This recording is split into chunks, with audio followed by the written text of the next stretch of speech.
নমস্কার বন্ধুরা, অদিতিস ডেলি ব্লগে আপনাদের সবাইকে জানাই সুস্বাগতম। আজকে আমি বানাবো আমাদের বাঙালিদের ঘরে অনেক বহু পুরানো একটা রান্না, ধোকার ডালনা। এটা আজ আমি আমিষ পদ্ধতিতেই বানাবো। ছোলার ডাল আমি নিয়েছি, গতকাল সারা রাত আমি এটা ভিজিয়ে রেখেছিলাম। এখন আমি জলটা ঝরিয়ে রেখেছি। এটা আমি মিক্সারে ভালো করে ব্লেন্ড করে নেব। দিয়ে দেব আদা আর কয়েকটা কাঁচা লঙ্কা আর সামান্য একটু লবণ দিয়ে অল্প সামান্য জল দিয়ে আমি ভালো করে এটা বেটে নেব। আমি রান্নাটা শুরু করছি। ধোকার ডালনা যে সমস্ত উপকরণগুলি লাগবে সেগুলো হচ্ছে, আমি পেঁয়াজ কেটে নিয়েছি দুটো, কাঁচা লঙ্কা আর শুকনো লঙ্কা আর টমেটো দিয়ে একটা পেস্ট বানিয়ে নেব। এখানে রয়েছে আদা রসুনের পেস্ট, এর মধ্যে অল্প একটু শুকনো লঙ্কাও দেওয়া রয়েছে। আর এটা রয়েছে পোস্ত আর কাজু বাদাম, এটা আমি ভালো করে এটা পেস্ট করে নেব মিক্সিতে। দেখুন বন্ধুরা, আমার ছোলার ডালটা আমি ভালো করে বেটে নিয়েছি। খুব বেশি আমি মানে জল দিয়ে পুরো লিকুইড মতো হয়ে যায়নি, জিনিসটা বেশ একটু মানে থকথকে মতন রয়েছে, একটু গোটা দানা মতন দেখতে পাচ্ছেন ডালগুলো রয়েছে। ঠিক এই রকমই একটা জিনিসটা আমাকে বানাতে হবে, তো সেইভাবেই কিন্তু আপনারাও জলটা বুঝে দিয়ে মিক্সারে ভালো করে বেটে নেবেন। এই সময়তে আমি এখন এই ডাল বাটাটাকে ভালো করে তেলে একটু ভাজবো, আমি সেই প্রসেসটা স্টার্ট করছি। দিয়ে দেব মোটামুটি 2 টেবিল স্পুন মতন সর্ষের তেল। পুরো রান্নাটা সর্ষের তেলেই হবে। তেলের মধ্যে এই সময়তে আমি দিয়ে দেব হাফ চা চামচ মৌরি, অল্প একটুখানি কালো জিরে আর একটু হিং, এটা আমি ফোড়নে দিয়ে দেব। রঙের জন্য আমি দিয়ে দেবো এই তেলের মধ্যেই হলুদ।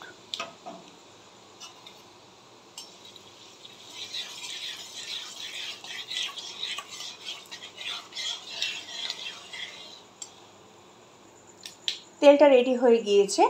এই সময়তে আমি ডালটা এই তেলের মধ্যে দিয়ে দিচ্ছি। এই সময়তে এই ডালটা কিন্তু খুব ভালো করে মেশাতে হবে তেলের মধ্যে দিয়ে, বেশ খানিকক্ষণ একটানা আপনাদেরকে একটু এটা খুন্তিটা চালাতে হবে, নাহলে কিন্তু ডালটা লেগে যেতে পারে কড়াইয়ের সাথে।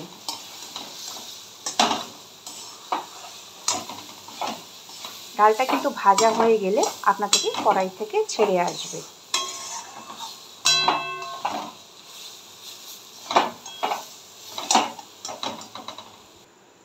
এই সময় দিয়ে দেবো সামান্য একটু চিনি। দেখুন বন্ধুরা, ডালটা কিন্তু বেশ সুন্দর করে ভাজা হয়ে গিয়েছে, কড়াই থেকে পুরো ছেড়ে আসছে। আমি এই সময়তে গ্যাসটা অফ করে দিয়েছি। এই প্লেটটাকে নিয়েছি, এটার মধ্যে আমি ডালটাকে রাখবো, রেখে আমি সেট করব। এটার মধ্যে তার আগে আমি অল্প করে একটু সর্ষের তেল মাখিয়ে নিয়েছি, যাতে ডালটা এটার সাথে লেগে না যায়।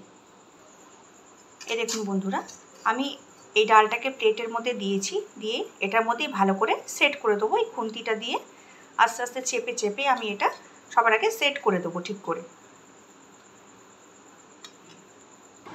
দেখুন বন্ধুরা, আমি ডালটাকে সুন্দর করে পুরো সেট করে নিয়েছি। এবার এটা ঠান্ডা করার জন্যে মোটামুটি 10 থেকে 15 মিনিট আমি এইভাবে রেখে দেবো সেট হওয়ার জন্যে। তারপরে আমি এটাতে কেটে নেব, বরফির আকারে কেটে নেব। দেখুন বন্ধুরা, আমার ডাল বাটা ভালো রকমভাবে ঠান্ডা হয়ে গেছে এবং সুন্দর করে সেট হয়ে গিয়েছে। আমি এই সময় এটাকে একটা চৌকো শেপ কেটে বরফির আকারে বানিয়ে নিচ্ছি। দেখুন বন্ধুরা, আমি একটা মোটামুটি শেপে কেটে নিয়েছি। আপনারা এইভাবে কেটে নেবেন। যেহেতু আমি এক হাতে ফোন ধরে ভিডিওটাকে করে থাকি, আমার কোনো স্ট্যান্ড নেই এই মুহূর্তে, সেই জন্য কিন্তু আপনাদেরকে আমি কাটিংটা দেখাতে পারলাম না। তেলটা আমি গরম করতে বসিয়ে দিয়েছি। আমি এই বরফিগুলোকে এই সময় তেলের মধ্যে দিয়ে ভালো করে ভেজে নেব। গ্যাসটা লো টু মিডিয়াম রেখে ভেজে নিতে হবে লাল লাল করে, না হলে কিন্তু ওপরটা লাল হয়ে যাবে আর ভেতরটা কিন্তু কাঁচা থেকে যাবে। সেটা বুঝে একটু ভালো করে এটা ভালো করে ভেজে নিতে হবে, যাতে ভেতরটাও সুন্দরভাবে কুক হয়ে যায়। দেখুন বন্ধুরা, আমি বেশ সুন্দর লাল লাল করে ভেজে নিয়েছি। পরের ব্যাচেও বাকিগুলোকে আমি লাল লাল করে ভেজে নেব। দেখুন বন্ধুরা, সবকটা বড়া আমার সুন্দর করে ভাজা হয়ে গিয়েছে। এই তেলের মধ্যেই আমি ফোড়ন দিয়ে দেব তেজপাতা, শুকনো লঙ্কা আর গোটা জিরে। আমি যখন গোটা গরম মশলা ফোড়ন দেওয়ার প্রয়োজন হয় সেই সময় গোটাটা দেই না, আমার যেটা ক্রাশ করা রয়েছে ঘরে আমি সেটাই দিয়ে দিই। এই সময়তে আমি পেঁয়াজটা ভেজে নেব।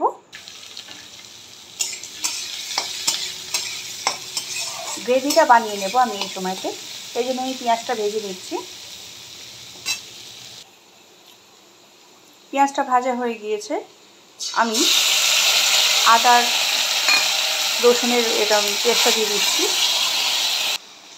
টমেটো পিউরিটাকে আমি বানিয়ে রেখেছিলাম কাঁচা লঙ্কা আর সামান্য একটু জল দিয়ে, আমি এটা এখন এর মধ্যে দিয়ে দিচ্ছি। মশলাটার মধ্যে দিয়ে টমেটো পিউরিটাকেও ভালো করে রান্না করে নিতে হবে।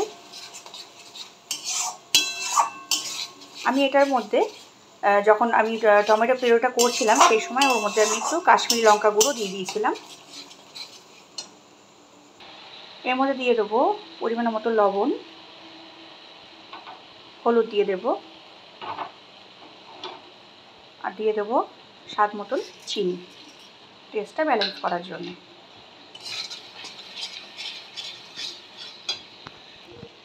সামান্য একটুখানি জল দেব।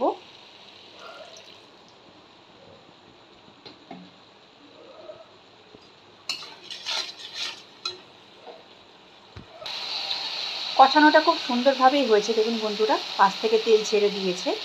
এই সময়তে আমি কাজু আর পোস্তর যে পেস্টটা বানিয়েছিলাম সেটা দিয়ে দেব।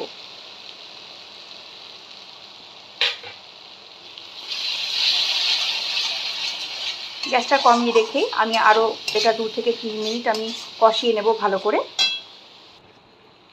মশলাটা খুব ভালো করে কুক হয়ে গিয়েছে, মানে কষানোটা কমপ্লিট হয়ে গিয়েছে। এই সময় আমি এখানে পরিমাণ মতো জল দিয়ে দেব।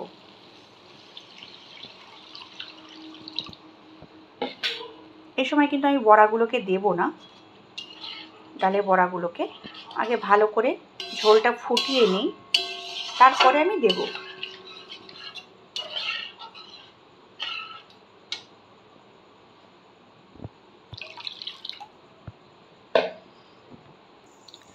গ্রেভিটা সুন্দরভাবে ফুটে উঠেছে। এই সময়তে আমি এখানে দিয়ে দেবো গরম মশলা। আমি এটা পরে দেবো না, মানে ধোকার যে বড়াগুলো করেছি সেগুলো দেওয়ার পরে যদি আমি দিই তাহলে ধোকার যে বড়াগুলো ভেঙে যাওয়ার একটা চান্স আছে।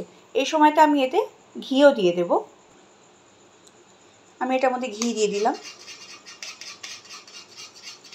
এই সবগুলো দেওয়া হয়ে গেলে এটা মিক্স করে নিচ্ছি।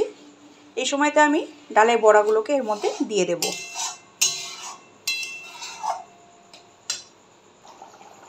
বড়াগুলোকে দিয়ে দিয়েছি। খুব আলতো হাতে, বেশি মানে খুন্তি না চালালেই ভালো হয়, ভেঙে যাওয়ার একটা চান্স থাকে। রান্না তো কমপ্লিট হয়ে গিয়েছে বন্ধুরা। শেষমেশ আমি ওপর থেকে কাসুরি মেথি দিয়ে দিচ্ছি, দিয়ে রান্নাটা কমপ্লিট করব।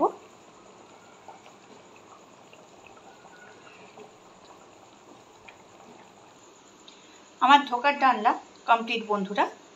আপনাদের যদি আমার এই রেসিপিটা ভালো লেগে থাকে তাহলে অবশ্যই করে একটা লাইক কমেন্ট শেয়ার করতে ভুলবেন না, আর আমার চ্যানেলটাকে সাবস্ক্রাইব করে দেওয়ার অনুরোধ রাখলাম। ধন্যবাদ বন্ধুরা।